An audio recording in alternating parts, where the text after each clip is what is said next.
بسم اللہ الرحمن الرحیم، اللہم صلی علی سیدنا محمد وعلی آل سیدنا محمد۔ السلام علیکم ورحمۃ اللہ وبرکاتہ۔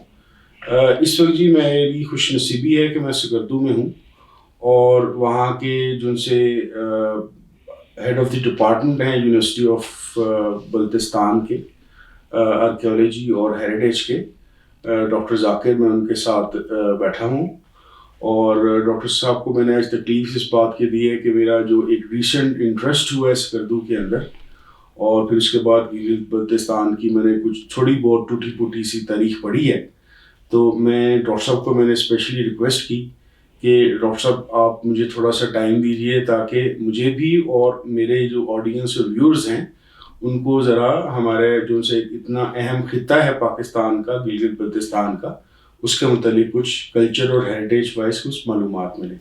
السلام علیکم ڈاکٹر صاحب۔ ڈاکٹر صاحب تھوڑا سا پہلے اپنی بیک گراؤنڈ کا تھوڑا تعارف کرا دیجیے گا، کہاں کہاں پڑھا، کہاں پڑھایا، اور اب آپ کیا شعبہ آپ کا ہے اور کس طریقے سے کام کر رہے ہیں؟ جی، میرا نام ڈاکٹر ذاکر حسین ذاکر، میرا تعلق گنچے کے ایک ریموٹ گاؤں سے ہے، کھانے کہتے ہیں، میری پیدائش وہاں کی ہے۔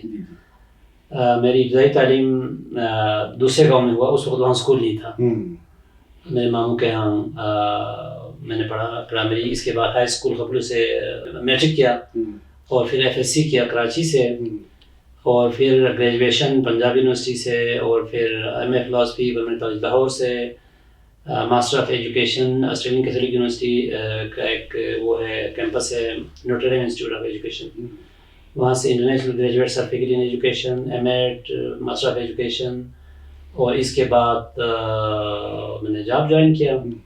جاب میرا تھا پہلا آخان ایجوکیشن سروس میں، مختلف پوزیشنس میں رہا، اور اسی دوران سروس ہی میں نے وہ پڑھائی کی تھی، بی ایڈ ایم ایڈ وہ سارے۔ جی۔ اس کے بعد آخان ایجوکیشن سروس چھوڑ کے قراقرم یونیورسٹی میں جوائن کیا ایز اسسٹنٹ پروفیسر ایجوکیشن 2006 میں۔ صحیح۔ اور پھر وہاں سے in service P H D pursue کیا، اور Aga Khan university institute for education development AUID سے میں نے پی ایچ ڈی کیا۔ جی جی۔ اور وہاں سے واپس آ کے کچھ عرصے بعد پھر گلگت سے، اس وقت یہاں سکردو میں KIU گلگت کا سب کیمپس ہوا کرتا تھا۔ اچھا جی۔ اور بلتستان یونیورسٹی بننے کی پروسیس میں تھا، تو اس میں بھی ہم شامل تھے، لازم بات اس کی پلاننگ میں، وہ ان چیزوں پہ، تو ہم نے سوچا چلو پہلے جا کے وہ کر لیتے ہیں، تو ادھر ایز کیمپس ہم ادھر آ گئے۔ جب چارٹر ہو گیا تو چارٹر میں جو یہاں تھے وہ یونیورسٹی آف بلتستان میں جمع ہو گئے۔ اچھا جی۔ تو اس کے بعد سے پھر 2016 سے آن ورڈ میں یونیورسٹی آف بلتستان میں مختلف کیپیسٹیز میں کام کر رہا ہوں، as founding director academics, founding director PND، director linkages, مطلب اس پہ سوئچ کرتے اس وقت again director planning and development اور ڈائریکٹر ایکسٹرنل لنکیجز کے پورٹفولیوز ساتھ ہیں، اور ساتھ ہی looking after the new department of archaeology and heritage studies. اور یہ جو ڈپارٹمنٹ ہے اس کو بڑی یوں سمجھ لیں کہ جگر کا خون دے دے کر یہ بوٹے ہمنے پالے ہیں، کیونکہ یونیورسٹی کی جو انیشل ہم نے پلان کیا اس میں ہم نے فیوچر ویژن ایک دے دیا تھا۔ جی جی۔ تو ہم نے یہاں چاہ رہے تھے کہ کون سے پوٹینشیل ایریاز ہیں، high areas, in terms of academics, in terms of market need اور کنٹیکچوئل ریلیونس۔ جی۔ تو اس میں بار بار یہ آرکیالوجی، ہیریٹیج، کلچر، وہ چیزیں بہت ریچ ایریا ہے، وہ آ گئی۔ اس کے علاوہ وہ پتہ ہے کہ ٹورزم ہے، منرلس ہے، جیمس ہے، وہ ایک الگ وہ ہے، ان میں بھی انٹرسٹ ہے۔ تو یہ جو ڈپارٹمنٹ ہے اس کو پھر ہمارا ایک پروجیکٹ ہوا بوسٹن آرکیٹیکچرل کالج کے ساتھ، جس کو اسپانسر کیا تھا funded by US state department. جی۔ تو ہیریٹیج کنزرویشن پہ ایک پروجیکٹ تھا، اس پروجیکٹ کے ایک کمپوننٹ کے طور پر یہ ڈپارٹمنٹ وجود میں آیا۔ اس کے جو کریکولم ہے وہ ہم نے US میں جو ہمارے کلیگس تھے پروجیکٹ ٹیم، ان کے ساتھ مل کے ڈیولپ کیا۔ صحیح کر کے ابھی ہمارے پاس فرسٹ کوہارٹ میں بچے موجود ہیں، سیکنڈ سیمسٹر میں۔ صحیح۔ تو that is the first session, سب سے پہلا۔ بالکل، ابھی نیکسٹ پہ جو ہے نا ایڈمیشن اناؤنس ہو کے اپلیکیشنز آ چکے ہیں، جی۔ تو اس کا لک آفٹر کر رہا ہوں جب تک کوئی ریگولر کمپیٹنٹ وہ نہیں آتا تو اس وقت تک کے لیے۔ صحیح، بہت شکریہ سر اس تعارف کا، بڑا امپریسو ہمارے لیے، کیونکہ اکثر لوگ جو پنجاب سے یا سندھ سے تعلق رکھتے ہیں ان کو گلگت بلتستان کشمیر کا ایکسپرٹیز کا نہیں پتہ ہوتا۔ اچھا سر، تھوڑا سا میں یہاں سے سوال شروع کروں گا جیسے آپ نے فرمایا کہ آپ کا کلچر پہ پہلے بھی اکیڈیمک بھی کام موجود ہے، تو آپ گلگت بلتستان کی اگر ہم آپ سے پوچھنا چاہیں کہ یہ کلچرلی اور ہیریٹیج اس کی کتنی پرانی ہے، اور یہ اس کی کیا ایسی خصوصیات ہیں جو اس کو باقی جگہوں سے تھوڑا سا ڈفرینشیٹ کرتے ہیں؟ سر گلگت بلتستان اور پارٹیکولرلی بلتستان کے حوالے سے اگر بات کریں تو یہ we can say this has been the cradle of civilisation. تو تہذیبوں کا گہوارہ رہا ہے، اور تہذیبوں کے گہوارے میں سب سے پرانا جو ہے یہاں کا جو وہ ہے وہ کیساریزم ہے. کیساریزم ایک میتھالوجی ہے، ایک اس وقت ہم اس کو میتھ کہتے ہیں، لیکن آپ کو بلتستان کی کسی بھی گاؤں میں جائیں تو آپ کو کیسر کا کوئی نہ کوئی کہانی ملے گا، کوئی نہ کوئی ٹریسز ملیں گے، کوئی کسی پہاڑ کو، کسی بورڈر کو، کسی جگہ کو جو ہے کیسر سے ایسوسیٹ کر کے. یہ کتنا پرانا ہوگا اندازہ؟ یہ پری ہسٹری. اچھا، پری ہسٹری. اور یہ ہے کیسر جو ساگا ہے، ایپک ہے، اس کو یونیسکو نے the largest longest saga declare کیا ہے. اچھا، زبردست. اور یہ 12 راتوں میں سنایا جاتا ہے. 12 ایپیسوڈس ہیں اس کے. ابھی بھی. اچھا، بیچ میں کافی مطلب وہ ہو گیا تھا. اور پھر یونیورسٹی بلتستان نے ہم نے ہمارے ایک اسکالر تھے، مرحوم ہو گئے جسٹ پچھلے سال، سید عباس کاظمی. تو اس نے جرمن 2 اسکالر کے ساتھ مل کے اس کی آڈیو ریکارڈنگ کی تھی. اچھا. پھر اس کا ترجمہ کیا تھا، اس کا انگلش ٹرانسلیشن کیا تھا. So luckily I was lucky enough to obtain that audio from Kazmi صاحب. کاظمی صاحب بڑا ٹرسٹ کر کے مجھے گرانٹ کیا. وہ اس وقت ہماری ڈیجیٹل آرکائیو کا حصہ بنا ہوا ہے. یہ جسٹ وہ اب باقاعدہ ماشاءاللہ محفوظ ہے. ہاں، اس کا اگرچہ کئی وہ ہے ورژنز ہیں، لیکن جو روندو کا ورژن ہے وہ عبد الرحمن مستری پاک کوئی ابھی مرحوم ہو چکے، اس نے نریٹ کیا تھا. 12 ایپیسوڈس وہ آڈیو کیسٹ فارم میں تھا. اس کو ڈیجیٹائز کر کے تقریباً مہینہ پہلے ہم اس کو اپنے ڈیجیٹل آرکائیو میں سیو کر چکے ہیں. اور جو ٹرانسلیشن تھا، اس ٹرانسلیشن کے پبلیکیشن بھی یونیورسٹی بلتستان نے فرسٹ ٹائم کیسر دا سن آف گاڈ کے نام سے، دیوتا کا بیٹا، یعنی کیسر کے بارے میں کہا جاتا ہے he was descended on earth for salvation of humanity. تو یہ اس طرح کی کوئی کہانی. اور اس کے یہ سر پھر ایسا لگ رہا ہے اگر اس طرح کی اگر اس کی کوئی بنیاد یا اسٹرکچر ہے کیسر کی، تو اس کا مطلب یہ ہوگا کہ یہ شاید 3-4 ہزار سال سے بھی پرانا ہوگا. اس زمانے میں اس طرح کا کنسپٹ ایسا سب سے پہلے وہ تھا، یعنی کہ یہاں کے جو ہر بچے کو، ہر بندے کو کیسر کا نام پتا. یہ ہم بات کریں کیسرزم کی، یہ صرف بلتستان میں پرویل کر رہا تھا؟ یہ منگولیا میں بھی، یہ چائنا میں بھی، اور دیگر جگہوں پر بھی. منگولیا کا اپنا ورژن ہے، چائنا کا چائنا میں اس کو کیسر کہتے ہیں. یہاں پہ بلتستان میں صرف تھا یا گلگت میں بھی؟ گلگت میں بھی. اچھا، دونوں. اس کے اثرات بالکل اس پورے ریجن میں. اچھا، پورے ریجن میں تھا. لیکن بلتی میں جو چونکہ گلگت ایک سنگم رہا ہے، وہاں آنے جانے کا ٹرانزیشن بہت رہا ہے، وہ ٹرانزیشنل جگہ رہا ہے. اس وجہ سے وہ چیزیں جنریشن ٹو جنریشن شاید اس طرح سے منہ نہیں ہو سکی جس طرح یہاں منہ ہو سکی. یعنی کہ کنٹینیوشن ویسی نہیں، یہاں پہ محفوظ ہو. ایگزیکٹلی ایسا ہوا. اور چونکہ یہاں کا لنک تھا تبت سے بھی، جو تبت خورد کہلاتا ہے، لٹل تبت، لداخ اور بڑے تبت سے، گریٹ تبت سے. تو اس حوالے سے یہ کیسر والا جو ہے وہ تھوڑا سا ویریشن کے ساتھ ادھر بھی موجود ہے، ادھر بھی موجود ہے. اور کیسر کہتے ہیں بھالی، ہم اس کو کیسر کہتے ہیں. صحیح. تو کیسریزم یعنی کہ اولین ناؤن وہ ہے سوشیالوجیکلی اسپیکنگ، اینتھروپولوجیکل اسپیکنگ، وہ سویلائزیشن ہے. صحیح. باقی سائنٹیفک ایک الگ وہ ہوگا. تو اس کے بعد سر کیسریزم کے بعد جو محفوظ تاریخ میں ہمیں بونیزم کی ایک بالکل پریویلنگ وہ ملتا ہے، وہ اس وقت بھی بہت. سر میں چاہوں گا کہ بونیزم بہت سارے لوگوں کے لیے بالکل نئی چیز ہے، تو اس کے تھوڑے عقائد یا اس کا اسٹرکچر اور یہ کہاں پہ کیسے، تھوڑا سا اس کے متعلق ذرا تفصیل سے. بونیزم کافی حد تک نیچر کے قریب ترین، وہ سمجھ لیں نیچرل فورسز کو اوبلائج کرنے کے اس میں تھا.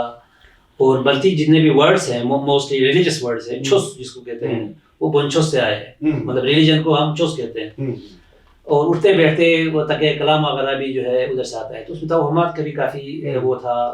وہ تو سر ہر پرانا جو میتھولوجی ہے اس کے لیکن یہ کہ it was very near to nature, nature loving, biodiversity. مطلب وہ جانوروں کے ساتھ بالکل جس طرح ہم انسانوں کے ساتھ باتیں نہیں کرتے ہیں، ان کے ساتھ ڈائلاگ کرنا، اچھا ان کے ساتھ ایسوسیٹ کرنا کہ سینٹیمنٹس ہے وہ، اس طرح کی چیزیں. بہت خوبصورت ایک وہ تھی. Very pro nature. Yes very pro nature. اس کے بعد پھر بدھزم کا دور آیا جو بہت لانگ عرصے تک, اور اس میں کافی بہت وہ ہے تاریخ کا بڑا مضبوط. ایک یہاں پہ ایک سوال ہے, کیونکہ تھوڑا سا میں نے بودھزم کو متعلق پڑھا, یہ کافی ملتا جلتا سا ہے بدھزم کے ساتھ, کم از کم ایسا لگ رہا ہے. تو ان دونوں کو کوئی آپس میں ریلیشن شپ تھا یا کوئی امپیکٹ تھا, کیا تھا؟ امپیکٹ تو لازم بات ہے, چونکہ اوریجن جو ہوا ہے ریلیجس اس کا اپروچ کا یا اسپرچولیٹی کا یا ماورائیت کا, تو وہ تھا ہی اس میں اس کا حصہ تھا. تو جب بدھزم آیا تو لازم بات ہے بدھزم کو ختم تو نہیں کر سکے, اس کو تھوڑا سا ڈیفارم کر کے, جیسے کہ ایک چھوٹی سی مثال دے دیں, جو سواسٹیکا کا سمبل ہے, سواسٹیکا سمبل بدھزم میں وہ کلاک وائز تھا. اوکے, یعنی الٹا تھا. Clock wise. صحیح. اور کلاک وائز مطلب وہ تخلیق کائنات کی ایک وہ ہے, بہت سیکریٹ سمبل ہے. اس وقت آپ بلوچستان کسی بھی اس میں دیکھیں گے تو وہاں پر سیکریٹ ایک سمبل کے طور پر آپ کو ملے گا, خانقاہوں میں ملے گا, فورٹس میں ملیں گے, اور پرانے بہت سارے کاروینوں میں ملیں گے, ایون راک کاروینوں میں ملیں گے. اسی کو بدھزم نے جسٹ اینٹی کلاک وائز کر دیا, اس کو رکھا لیکن یہ ہے کہ اینٹی کلاک. اور ہمارے بہت سارے خانقاہوں میں کلاک وائز اینٹی کلاک دونوں پائے جاتے ہیں. یعنی کہ ہم تھوڑا سا شاید میں اوور اسٹیپ کر رہا ہوں, ہم یہ بات سوچ سکتے ہیں کہ بدھزم کی بعض چیزیں شاید بدھزم سے آئی ہیں. ایگزیکٹلی ایسا ہی ہوگا. ہو سکتا ہے بدھزم جب یہاں تک آیا ہو, شاید اس پورے ریجن میں بہت پھیلا ہو, تو مائٹ بھی بدھزم سے کچھ چیزیں اس نے پک کی. یقیناً آیا ہوگا, بالکل آیا ہوگا. البتہ یہ بھی ایک حقیقت ہے کہ بلوچستان میں جو راک آرٹ ہے, پیٹروگلفس ہیں, ان کو ہم انالیسس کریں گے تو ہمیں وہاں پر زوراسترین سمبلس ملتے ہیں, 5 سمبلس. بالکل سر تھوڑا سا بتا دیجیے کہ اگر ہم میں سے کوئی جگہوں کو دیکھنا چاہے تو یہ راکس, یہ خاص طور پہ زوراسترزم والی کہاں پہ ملیں گے؟ یہ آپ کو شیگر میں ایک بونتھا ہے, وہاں ایک راک پہ وہ دیکھا ہے, فائر کے ایک وہ سمبل ہے, اور گرانچے میں بھی ہے دو. اس کے علاوہ کرسچینٹی بھی سمبلس ہیں. کرسچینٹی سمبلس پگن کراس موجود ہے, اور پچھلے سال ہم نے ادھر ایک بڑا بورڈر بھی ایک دریافت کیا تھا, اس کے بارے میں بھی ہم, کچھ لوگوں کا خیال ہے کہ کرسچن کراس ہے, کچھ لوگوں کا خیال ہے نہیں وہ کوئی آرکیٹیکچرل مٹیریل تھا. یہ 3 سے 4 ٹن کا ایک بڑا بورڈر ہے. باقی جو کراس ہے ایکچوئل کراس, اور اس کے ساتھ ود لیم موجود ہے ادھر گنچے دمسم میں موجود ہے. اسی طرح جینزم کے جو ہے پام, اچھا جینزم ہے, بالکل ہے, پام پرنٹس اور فوٹ پرنٹس کئی جگہوں پر دیکھا گیا ہے, ملا ہے, میں نے خود دیکھا ہے. اسی طرح کچھ اور بھی جوڈائزم کی بھی ہیں. جوڈائزم کے ڈیوڈ اسٹار آپ کو شگر فورٹ میں نے دیکھا جی, شگر فورٹ میں ڈیوڈ اسٹار بالکل. ایگزیکٹلی میں بڑا حیران ہوا تھا کہ ڈیوڈ اسٹار یہاں پہ کیا کر رہا ہے. دیٹ مینس کہ ابھی کوئی آبادی یہودیوں کی ادھر رہی ہے. پچھلے اس میں ایک دفعہ میں گیا تھا تو وہ جو گائیڈ باقی سب کو بریف کر رہا تھا, تو میں نے جو ہمارے پارٹنر کچھ گیسٹ تھے, میں نے ان کو بتایا ڈیوڈ, اس نے کہا اچھا یہ ڈیوڈ اسٹار ہے کیا ہے, تو پھر اس کے بعد سے آپ وہ بریف کرنا شروع کر. ہاں جی, مجھے اسپیسیفکلی اس کو دکھایا مجھے, اور میں خیر اس کو مجھے اندازہ تھا کہ اس کو شاید زیادہ پتہ نہ ہو. اس وقت جب میں جا کے اس کو دکھایا تب اس نے کہا اچھا آئندہ میں پھر اس کو کروں گا. اس طرح سے. اس کا تو مطلب سر یہ ہوا سر, اس کا یہاں پہ ہر طرح کی ریلیجن رہا, ہر طرح کے ریلیجن کے کچھ نہ کچھ ٹریسز ملتے ہیں. کسی کے ڈومیننٹ ہے, کسی کے تھوڑا سا مائنر ہے.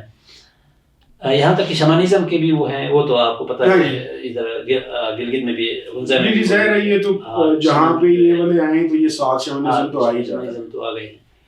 اس کے علاوہ ایک اور دلچسپ جو بہت ہیڈن وہ ہے, جو kind of taboo these times, فیلیسیزم کا بھی کچھ وہ بالکل ہے, لیکن اسٹل ہمارے کلچر کا حصہ ہے. کلچر کا حصہ نہیں ہے, راک کا آرٹ کا حصہ. اچھا راک آرٹس ہیں. راک آرٹس ہیں. ان راک آرٹس کو لازم بات ہے پبلک نہیں کیا جاتا نہ, لیکن میرے علم میں آیا ہے. صحیح.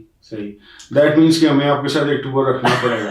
I will be much interested to see these things نا. یہ بڑی عجیب سی بات ہے کہ یہاں پہ اس خطے میں اس کی آرٹ ایک جگہ پر رپورٹ ہوا ہے, میں ابھی تک وہاں جا نہیں سکا ہوں. لوگوں نے کہا ہے کہ جس طرح سے ہے, ایک جگہ پر میں نے دیکھا ہے خود, ایک جگہ پر جو رپورٹ ہوا ہے, لیکن ابھی مطلب خود وزٹ کر کے دیکھا نہیں ہے. صحیح. تو کہنے کا مطلب یہ ہے کہ اتنے سارے ٹریسز آپ کو سیلف اسپیکنگ وہ ہے, جس میں سب ڈومیننٹ بونزم اور بدھزم ہے. تو بونزم کے چونکہ وہ آپ کو جہاں جہاں آئیبیکس کے وہ نظر آتے ہیں وہ سارے بونزم اس ایریا کے وہ ہیں. دیٹ مینس کہ جو ابھی تک مجھے بات کی سمجھ آئی کہ ریلیجنس تو یہاں پہ اکثر کے فٹ پرنٹس ہیں بالکل, لیکن جو موسٹ ڈومیننٹ شاید اس علاقے میں رہا ہے وہ بونزم اینڈ دین بدھزم. صحیح ظاہر ہے وہ تو. اور ایسا لگ رہا ہے کہ مجھے ایسا لگ رہا ہے کہ بدھزم کا بلتستان والے ایریا میں شاید تھوڑا سا ڈفرنٹ سا ورژن ہو کیونکہ اٹ لکس دیٹ کہ یہ تھوڑا سا انفلوئنسڈ بھی ہوا ہوا ہے. ایگزیکٹلی یہ خاص بات ہے اور اسی وجہ سے ابھی ایون یہ جو بدھا راک ہے جی منتھل کا بدھا راک ہے وہ ایز سچ جو بدھسٹ ٹریڈیشن کے مطابق نہیں ہے. اس میں بدھا کا ڈیزائن بھی ڈفرنٹ ہے. وہ بیکاز آف دیٹ انفلوئنس جو آپ ہمارے ایک یہ ہو سکتا ہے یا اس کی ایک الگ انٹرپریٹیشن ہے یہ بدھا راک ہے ہی نہیں ہے, یہ تونپا راک ہے. اچھا وہ کیا ہوتا ہے؟ تونپا اگین پوسٹ کے سر ایک وہ ہے کہ جس کو کہتے ہیں تونپا شیسرپ نیواچا. تو تونپا اس کا کہتے ہیں کہ جی ایک شان لا اتکر کہتے ہیں. تو شان کہتے ہیں انٹلیکٹ کو, لا دیوتا, اتکر وائٹ لائٹ, تو the God of light intellect جس کو ہم نور کہتے ہیں, عقل و شعور نور کا. تو وہ اس کو ڈائریکٹ کر رہا تھا, تو اس کا ڈسینڈنٹ تھا, اس نے جو بھیجا تھا. And he was standing there. کچھ لوگوں کا خیال ہے, ہمارے سنائی صاحب کا خیال ہے جو بیٹھا ہوا ہے وہ تونپا ہے, اور one of the disciple Umang the 20s was the great Buddha. That means کہ جو سی والی جگہ ہے وہاں پہ جو سا امپرنٹ یا پرنٹ نظر آ رہا ہے جس شخصیت کا, وہ بدھا کا ہی ہو ہی نہ بلکہ کسی اور دیوتا کا ہو. چونکہ باقی جگہوں پر جو آپ دیکھتے ہیں تو اس میں کافی ویریشن موجود ہے. نہیں سر, کیونکہ میں نے بتایا نا میں 2 سال سے بدھزم کے پیچھے لگا ہوں, تو میں نے کے پی بہت, میں نے اس سٹائل کا یا ڈیزائن کہہ لیجیے یا اس کی جو خط بنا ہوا ہے اس طرح کا میں نے بدھا کہیں دیکھا نہیں. یہی خاص بات. اب اس بات کو جو ہے وہ بہت گہری نظر رکھنے والے اس کو, جیسے میں 4-5 جگہوں پہ کے پی میں گیا ہوں, میں سوات سارا پھرتا رہا ہوں, تصویریں میں نے باہر کی, ظاہر میں گیا تو نہیں جاپان وغیرہ یا انڈیا کے اندر, لیکن یہ والا جو ہے نا اس کی شیپ ہی ڈفرینٹ ہے سر. جو نارملی پورٹری ہوتی ہے کافی اس میں مطلب ڈفرینس ہے. پچھلے دنوں ہم نے اپنے بچوں کو لے کے گیا تھا ادھر, تو میرا بیٹا بھی تھوڑا سا اس میں انٹرسٹ رکھتا ہے, تو اس نے کچھ اور چیزوں کے بارے میں بتایا کہ جی اس کے یہ چیزیں جو ہے نا وہ نارمل بدھزم میں نہیں ہوتا, یہ کوئی نیا بدھزم ہے یا کچھ اور ہے. تو could be possibly بونزم کے انفلوئنس کی وجہ سے ہوا ہو, اس کو تھوڑا سا املگمیٹ کیا ہو, یا یہ ہے کہ ہو ہی نہ, مطلب these are the possibilities. جی بالکل. یہاں پہ جی ہم اس والی ایپیسوڈ کو بریک دے رہے ہیں. اگلی ایپیسوڈ کے اندر ڈاکٹر صاحب سے نئے سوالات کے ساتھ کچھ اور بہت ضروری اور اہم گفتگو ہوگی. Please stay tune. Thank you very much. السلام علیکم ورحمۃ اللہ وبرکاتہ.